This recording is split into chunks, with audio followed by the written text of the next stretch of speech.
Rebonjour à toutes et à tous, c'est encore moi et je reviens très vite du coup comme promis pour vous parler du livre d'Angelina Delcroix, Ne la réveillez pas, édité chez Nouvelle Plume.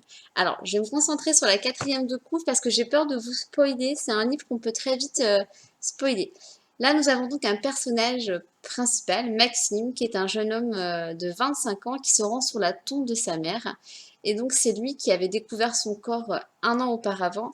Elle était égorgée, donc c'est lui qui l'a découverte. C'est un meurtre vraiment horrible qui n'a pas été résolu et dont forcément il ne réussit pas à se remettre. Il y a des cauchemars, des flashbacks qui le hantent quotidiennement.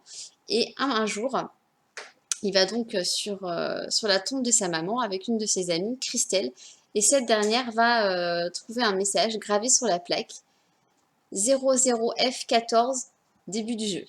Donc, le même jour, on a un autre étudiant qui lui est retrouvé mort et il a une gravure sur la cheville avec un autre code 02F01. Et puis, c'est l'une des policières chargée de l'enquête qui, elle, reçoit un message qui lui est adressé directement qui dit 02F01. Les deux cherchent les 1 à travers l'origine. Affaibli, mort, disparu, le jeu a commencé, que le meilleur gagne, Joy. Alors, qui se cache derrière son jeu? Quelles en sont les règles? Et surtout, qui en réchappera? Alors, ça peut paraître un peu compliqué avec tous ces noms de code et tout qu'on a dans la couverture, et en fait, absolument pas. Moi, j'ai adoré ce livre, je vous le dis tout de suite, c'est un coup de cœur pour moi, c'est un page turner, il se lit tout seul. Alors, il paraît que le suivant est encore mieux, du coup j'ai hâte de le lire.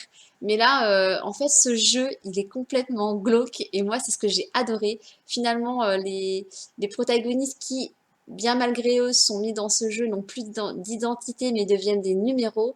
Et alors, quand on voit tout ce qui se cache derrière et le pour qui et le pourquoi, on se dit, mais alors l'auteur, c'est pas méchant, je suis désolée si elle voit ma vidéo un jour, elle est ouf.